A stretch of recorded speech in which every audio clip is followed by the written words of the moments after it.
Hey, it's Lauren here with Onward Bound Marketing, and in today's video, I want to talk about how I helped turn a $20 book into a $100,000 plus online community. I run a company with my husband, I do the marketing, he does the sales software, and I specialize in brand positioning and go-to-market strategy, particularly for high-trust, founder-led businesses. This includes industries such as law, finance, even nonprofits. And I've been helping people launch stuff for the last 5 years, starting all the way back in probably 2021, 2022-ish, where I was employed as a project manager launching books at an Inc. 5000 agency for these founder-led businesses. In this video, I'm going to be diving into the nitty-gritty details of how we made this happen. So by the time you reach the end of this video, you'll have a much clearer idea of what it takes to achieve the best case scenario for your own product or service that you might be interested in launching and monetizing. I'm going to switch to my computer monitor over here because I want to give a little bit of a visual backstory of how we initially made this happen. So this is my client, Steve Sellingut. He calls himself the retirement income coach,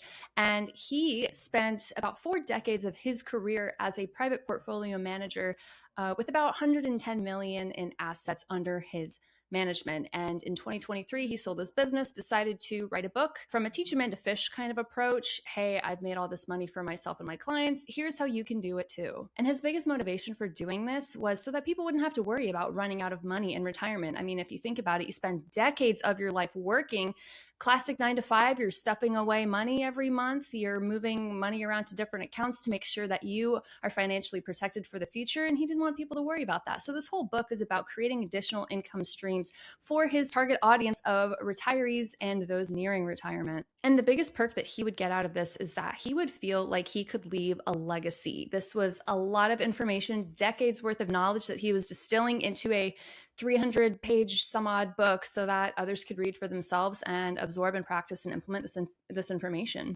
About 2 or 3 months after working together, Steve approached me via email and he was like, hey, I'm going to be 80 in May.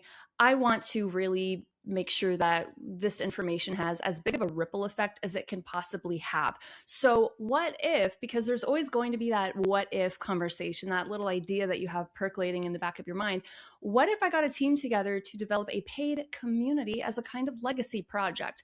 And this is kind of where this whole idea was born, of turning a $20 book into an executable how-to type of community so that people could learn these strategies and methodologies for themselves and even their families. He had self-published this book just a couple years prior, and by the time he approached me with this idea, he had sold roughly 2,000 to 3,000 copies independently, which is pretty insane because if you want a frame of reference, I'll tell you that the average self-published title usually does not sell any more than 250 copies in his lifetime. So with this book as the proven foundation, proven being the key word here, we know that there is definitely a demand or at least an intrigue for this kind of idea of income-focused retirement investing. That was the biggest green flag that I saw when I was thinking about, is something like this even viable? Switching back to my camera over here, I want to talk about how did we approach launching this thing. This is a big project and there were a lot of moving pieces to consider. So this is what we decided collaboratively. We would start with his first ring network. These are some of his warmest contacts, his hottest contacts, if you will. Close colleagues, past clients, friends and family, neighbors even, anyone who was willing to support anything that you're doing. So we opened it up to these folks for 2 weeks at an entry point of $20 a month or $200 a year, where they can save 17%, which is pretty standard for subscription models if you go the annual route. After those 2 weeks, we opened it up to his second ring contacts. This was primarily his newsletter, and around this time, he had a good 15 to 2,000 contacts in his list that we could tap into. Again, this was open for 2 weeks, but this time at $25 a month or $250 a month. These numbers are very easy to remember, and the annual membership would still save 17%. After those 2 weeks, we opened it up to his third ring of network contacts, which was primarily comprised of his social media followers. And Steve had a pretty wide digital footprint. We're talking LinkedIn, we're talking Muckrack, we're talking Talk Markets. Collectively, he had a digital footprint of about 10,000, maybe a little bit shy of 10,000 across every platform that he was on. Again, open for 2 weeks, but this time we bumped it up by another $5 to $30 a month or $300 a year. Again, honoring that 17% annual discount. After those 2 weeks, this is kind of where we opened it up to anyone and everyone. And as of right now, it is still at this current price. Any organic leads, any new readers that find his book, make it to the end and see the call to action to join the community, they can join at $35 a month or $350 a year. Like I said, that's the current pricing. Now, after spending 2 months of launching this thing, what are some of the biggest metrics or takeaways that we achieved within 1 year of having this thing active? We attracted about 500 to 600 members with an 85% plus engagement rate, at least 97% retention, and about $15,000 in monthly recurring revenue. Now let's back up a minute. Those are some seriously impressive metrics for having a group or a community of that size with those kinds of engagement metrics, not to mention the monthly recurring revenue, right? What is it that worked? What was it? What were some of those checkboxes that I was thinking of in the back of my mind as we were building out, rolling out, and launching this thing? First, there was a proven method. Steve was selling a systematized approach that he created and used for himself and his clients over a period of 44 years. This was more than proven. Two, he had a very strong reputation within his community, within his network. In fact, some of the clients that he had were the same ones that he's had for the last 44 years. There were people that have been with this man since the beginning because he produced those results. And by results, I don't just mean market value, but I mean income from these investments. So it's kind of the best of both worlds, where if the market's down, hey, I'm not worried so much because at least I'm getting these dividends because of this particular type of investing strategy. Number three, I would argue this is probably one of the most important elements, which is that there was definitely a niche interest on both sides. Steve had proven, and I would say in my opinion, nearly perfected the art of this hyper-specific kind of investing method. Not only that, but it was with a very particular kind of security called a closed-end fund. And even though no one has ever heard of it, it happens to be the oldest kind of security out there. And on the other side, you had a very particular kind of audience. These are retirees or those nearing retirement who don't want to worry about running out of money in their retirement. People want to maintain the same kind of lifestyle that they had when they were working. These are people who wanted to go on trips. These are people who wanted to travel. These are people who wanted to be able to provide for their grandkids, pay for college, right? So this isn't applicable to just anyone. It's a very particular kind of person. Not that younger folks like myself can't do it, which for the record, I am doing this form of investment because you can never start too early. But it's just a very particular pain point that a very particular kind or group of people are facing. And then number four, he had a very wide/warm network. He was not afraid to tap into his Rolodex of contacts to help spread the word about not just his book, not just his investing method, although that's a big part of it, but also this community. And I think that kind of shameless but still self-aware kind of promotion is very difficult but very valuable to come by from my perspective as a marketing person. So in my mind, even as I was helping to roll out this kind of launch, those were the four things that I had circulating around in the back of my head, almost like a checklist, if you will. For those who are joining and staying, what's in it for them? Why are they even sticking around and staying? Which I think is an equally as important question to ask. There were three, and I know for a fact there were three because I did a survey of our online community earlier this year, back in, I think, January of 2026, and by far, each of these reached 70% plus. The first are Q&A sessions and recordings, and the reason why this was so valuable is because it gave everyone an opportunity to dive really deep into some specific concepts, ideas, and questions around this very particular form of investing, especially with CEFs, closed-end funds in particular. A lot of these educational materials included these Q&As. They included links to all of Steve's podcasts. They included links to articles on LinkedIn that he's written in the past. But I would say I even took it a step further, and with all of those Q&A recordings, including the transcript and the summary notes,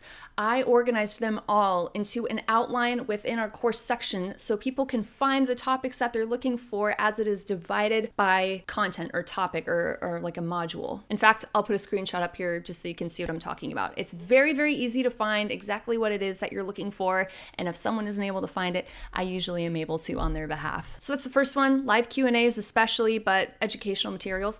The second one is going to be the coveted spreadsheets that Steve has. There are 4 different types that he uploads every single month that he vets for his own portfolio and then publishes online for others to use for their portfolios. Now, what's important to understand is that these are not recommendations or bits of advice that he is posting. These are a monthly list of vetted securities that vary by type, taxable income, tax-free, equity, and ETFs that he uses for his own personal investing. Everyone is always encouraged to do their own homework, do their own research, but they can take this as a template to help inform and guide their own investing practices. Information in these spreadsheets includes how often these dividend payments are. That's like the income channel that people are getting when they invest. It includes starter kits or funds that are very, very low risk for newbies to start out with if they're just dipping their toes into this form of investing. This includes how long the security has been around the particular fund. This includes the current price point that it's at. This includes the yield. And it's a really, really big value add and a big reason for why people stick around after they learn the basics of this particular kind of investing, the Steve Sellengut way. And then finally, the third and most important value add for the community is just simply having a place of like-minded investors like themselves to ask questions and get peer advice. In fact, we have a subgroup that we started at the very end of 2025. It's a mentorship group, and I've got a list of pre-vetted users who have been with us for a very long time that newbies can talk with depending on what their own portfolio goals are. So this is very, very peer-led. So this is all to say that if you're going to launch anything, if you're interested in launching anything, whether it be a course, whether it be a book, whether it be an online community, whether it be a podcast, anything like that, and I'm summarizing it as P.A.N.N, P-A.N.N. You have a proven method, strategy, or framework. This is ideally something that you've created for yourself or your business that can be basically sold as productized IP or intellectual property. This is something that you have figured out, something that you have vetted, something that you have fine-tuned or put a framework or a method to over time that you don't mind packaging up and selling. And this is really, really beneficial if it's around a very specific kind of problem for a very specific group of people. Another example that I can give you that's outside of this book to community project that we did is a law firm that I worked with based out of the UK, where they position themselves in the messy middle of different types of transaction agreements. The best example I received from them was if Starbucks headquarters is based in New York City and they want to open up a branch or a franchise in Ireland, how do the taxes work around that? Talk about niche, am I right? In fact, it was that analogy that helped me understand what they did. Otherwise, it would have taken me forever to understand that. And they host webinars and sell toolkits for in-house legal teams to use if they don't want to work directly with their firm for one reason or another. That's a really good example of packaged IP that people can sell. So that's P. A in P.A.N.N is having the authority to speak on it. What is it about you that makes you the person, the go-to person that people should not just give their attention and money to, but that they should trust and believe in? You've got a very strong history of success or social capital behind you that adds to the weight of your professional credibility. In fact, in the beginning of this video, I told you exactly why I was qualified to talk about this kind of thing, because I've been helping people launch stuff to their audiences and networks for the past 5 years, which might not seem very much or very long, but keep in mind, I am under 30 and I graduated from grad school at 22. So pretty much my entire professional career up to this point has been helping people to launch stuff. That's P, that's A. The first N in P.A.N.N is having that niche interest. I feel like I've definitely already spoken extensively on this, but you have a very specific problem that you know a lot about from either personal or professional experience, and you don't mind helping out a specific kind of person or audience figure that out. People are not dumb. A lot of companies and businesses think that people are dumb, but there's a lot of vetting that goes on because people are getting pitched to and sold to constantly. I mean, think about it. How many advertisements have you seen today? Before I buy anything, I'm gonna check them out. So that's kind of what I'm talking about with niche interest. It's not just knowing a lot about it, but helping someone to figure it out for themselves. An audience is just a collection of people, and I do think that it's important to make that distinction. The second N in P.A.N.N is having a warm network. You've got an engaged group of people who already like, know, and trust you, the 3 magic words of marketing, and are willing to support or be involved with to some degree with whatever it is that you do, even if it's just telling people about it if they themselves don't want to be involved with it. This could include your network circle. This could include your contacts on LinkedIn. This could include your industry connections, your past clients, your close colleagues. This is most likely going to be folks in your professional circles. And remember how we did it in the beginning when I was talking about how we did the gradual rollout of this online community, right? We thought about who's our first tier. These are the warmest, hottest people that you have in your contacts that are going to love and support you no matter what, gradually working our way down to our second or third, and if you want to, if you're comfortable with it, fourth and fifth. And there you have it. That's how we turned a $20 book into a $100,000 community over the course of 1 year, how we rolled it out, how we made all that magic happen. So if there's anything else that you would be interested in learning more about as far as launching products or services or even brands go, please let me know down in the comments. I love talking about this kind of stuff. And I will see you in the next video. Take care until then. See you later. Bye.